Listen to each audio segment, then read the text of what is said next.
Hi there, Adriano here, Head of Education at Radio. Today I'm here with Bonnie and I'm going to showcase a styling technique called Modern Wave. I'm going to be using the Digital Tong from Diva for styling. Okay, so the first step to achieve a modern wave technique is to section the hair in two different zones, front and back. Very important that the section is slightly diagonal. Section just behind the ear, and the diagonal section will ensure that there won't be any division showing at the end of the look. And then I'm just going to clip this at the back. I'm going to show you three different types of waves that I'm going to use in order to achieve the modern wave look, and I'm going to use the 32mm Diva Tong. Obviously, the size of the tongue has an impact on the wave pattern. The bigger is the tongue, the bigger will be the wave. I find the 32mm quite ideal because it gives a very undone, soft and natural finish through the hair. So the first wave will be done with directing the hair from left to right. Very important to don't elevate the hair too much, keep the elevation quite low, open the barrel, go with the tongue, roll the hair around before closing the barrel and twist it back. It's important that the most prominent wave will be done quite close to the roots, and then just keep sliding down, twisting it, and as you can see, the angle of the tongue is now quite parallel to the hair because down here I want to create a quite soft, gentle wave. Okay, so the second wave will be going into the opposite direction of my first one. So I'm taking another small part of hair. Now the tongue, instead of looking up, is looking down. It's very important that each wave is done in an opposite direction within the one next to each other.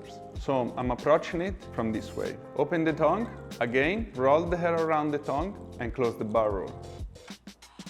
I'm keeping it quite close to the roots by rolling back the tongue, and then I'm releasing the tension and slightly going more diagonal on the same direction of the hair. Twisting it. Always groom the hair with a comb, the ends. As you can see, this is two types of waves in two opposite directions. The third wave that I'm going to show you is called twisted wave. I love to integrate it with the other two waves because it will give a more dynamic and better body into the final look. I'm going to take a small portion and I'm going to create a very small twist every time I'm turning around the hair, around the tongue. So the closest you keep the hair while you're twisting it, the wavier it will be the pattern that you're creating. Time is very, very important.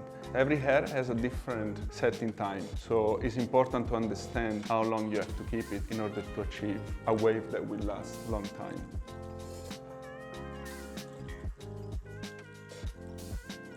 The twisted wave gives a bit more volume and texture into the hair. Something to keep in mind if you are wishing to achieve a Hollywood wave, this is the wave to go for. So I just show you the three different waves that I'm going to use for this look.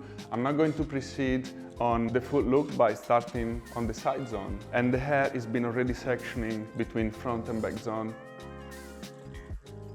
Okay, I'm going to approach the side zone. So I would like the first wave on the side to fulfill all the jawline and the neck area. In order to achieve that, instead of positioning the tongue on top, I will position it underneath. This will allow me to create a wave that it will bend into the jawline. Very important is to work with low elevation. I'm holding the hair, twist around, and then roll back. In this way I can get quite close, and then I will change the angle of the tongue and just sliding down into the ends.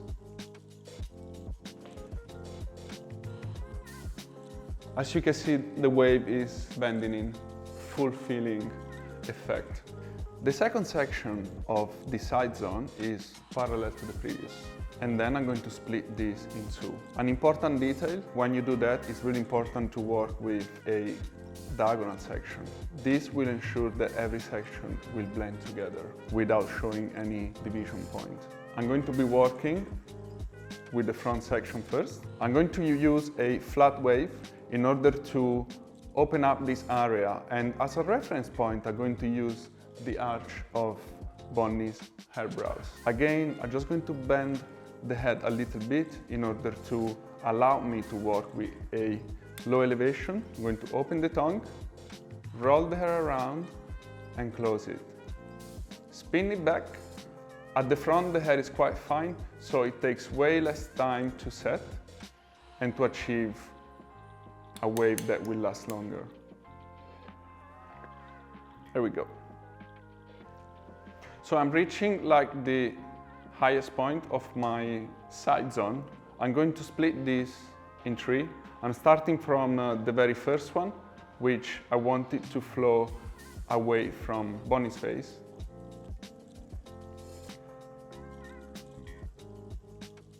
Here we go.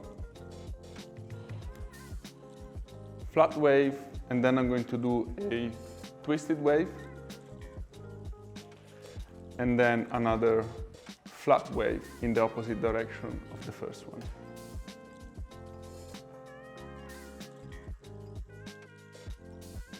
And I think this is what it will give a very soft, natural finish. I'm now approaching the very top section that I'm going to, again, subsection with diagonal section and follow the same wave pattern that I've done previously. Every section, every subsection is waved on an opposite direction to the previous. This will ensure a really nice separation within the look.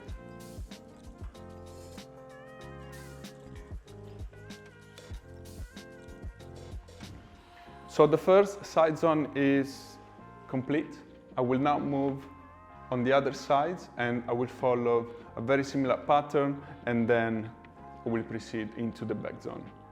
Just finished the front zone on Bonnie's hair. The reason why I'm only starting at the front is because the hair has more time to set on the front area, which ultimately is where the wave to last the longest. I will now move on the back zone, and I will keep working with the three types of wave that I showcased to you at the beginning of the video. So I'm about to start the section number one of the back zone. Bonnie's hair has a bit more frizz at the roots around the hairline. So in this scenario, what I think I love to do in order to control this frizz is to use the tongue at the roots like this, almost like a straightener. This really helps to control all the little baby hair that we often are located around the hairline.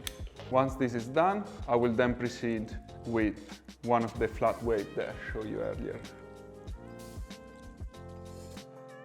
The back zone is almost done. I'm about to approach the crown zone, where I'm going to be working with a smaller thickness of section in order to achieve a messier and flowy feeling into the hair.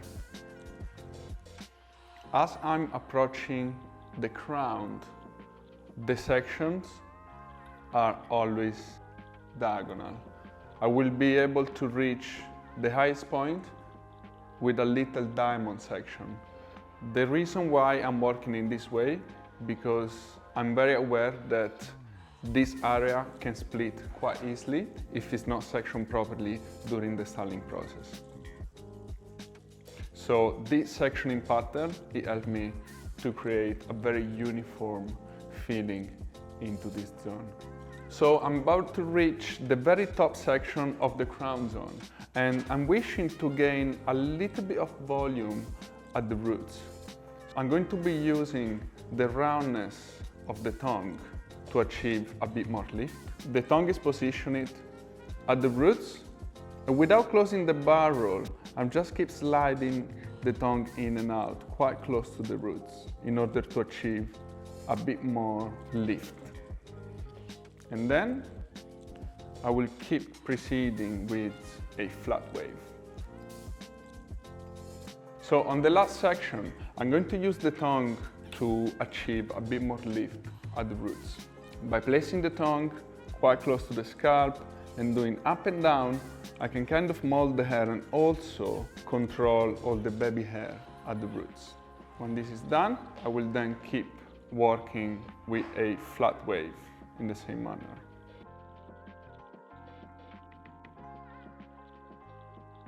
As you can see, there is a very nice lift. I think this is a very nice touch. It's always nice to gain a little bit more lift on the crown zone. So I let Bonnie's hair to cool down for a few minutes. This is always recommended for a long-last result in the styling. I'm now going to open up the hair with my hands in order to gently mix up working on.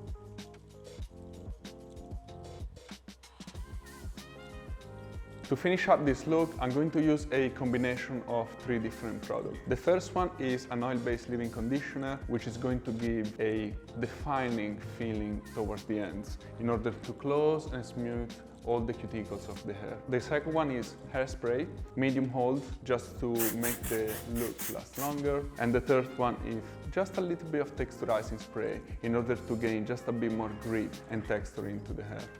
The very last touch will be to reapplying a little bit of wave with the tongue in order to achieve a bit more lift on this area where the hair tends to sit a little bit flatter. I'm just taking very fine section, re-waving it very close to the roots. This will ensure a really nice lift on the top zone. It's important that the sections are very, very thin. I like to wave this one, wave a bit more. And as you can see at this stage, the tongue has to be used in a very fluid way. I'm going to give a good shake. Very last touch, in order to control the little baby hair, I love to use a makeup brush with hairspray, because this will give me a very nice polish finish around the hairline, still maintaining an element of grittiness and roughness to the overall look. I hope you enjoyed the modern wave technique using the Digital Tong from Diva Pro Styling. Thank you very much for watching.